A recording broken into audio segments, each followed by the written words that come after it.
संविधान का अनुच्छेद 299 मुख्य रूप से सरकारी समझौतों कॉन्ट्रैक्ट से संबंधित है। इसे आसान हिंदी में समझने के लिए इसके दो मुख्य बिंदुओं पर ध्यान दें। 1. सरकार के नाम पर अनुबंध contract in the name of government.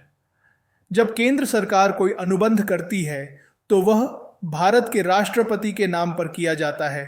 जब कोई राज्य सरकार कोई अनुबंध करती है तो वह उस राज्य के राज्यपाल के नाम पर किया जाता है। इन अनुबंधों या संपत्ति से जुड़े समझौतों को ऐसे व्यक्ति द्वारा निष्पादित साइन किया जाता है जिसे राष्ट्रपति या राज्यपाल ने इस काम के लिए अधिकृत किया हो। इसका मतलब है कि कोई सरकारी अधिकारी राष्ट्रपति या राज्यपाल की ओर से इन समझौतों पर हस्ताक्षर करता है। उदाहरण, अगर सरकार किसी सड़क निर्माण के लिए ठेका देती है तो वह ठेका भारत के राष्ट्रपति या राज्य के राज्यपाल के नाम पर होगा और उस पर संबंधित मंत्रालय के सचिव या किसी अन्य अधिकृत अधिकारी के हस्ताक्षर होंगे। 2. व्यक्तिगत जवाबदेही से सुरक्षा प्रोटेक्शन फ्रॉम पर्सनल लायबिलिटी।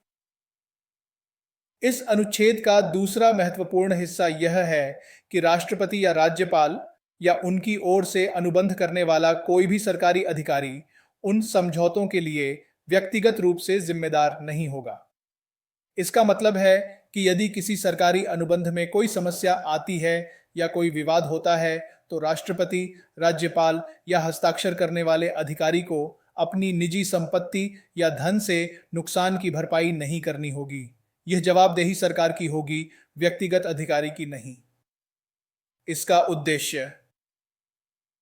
इस अनुच्छेद का मुख्य उद्देश्य यह सुनिश्चित करना है कि सरकारी अनुबंधों में पारदर्शिता हो, वे उचित प्रक्रिया के तहत हों और सार्वजनिक धन की सुरक्षा हो।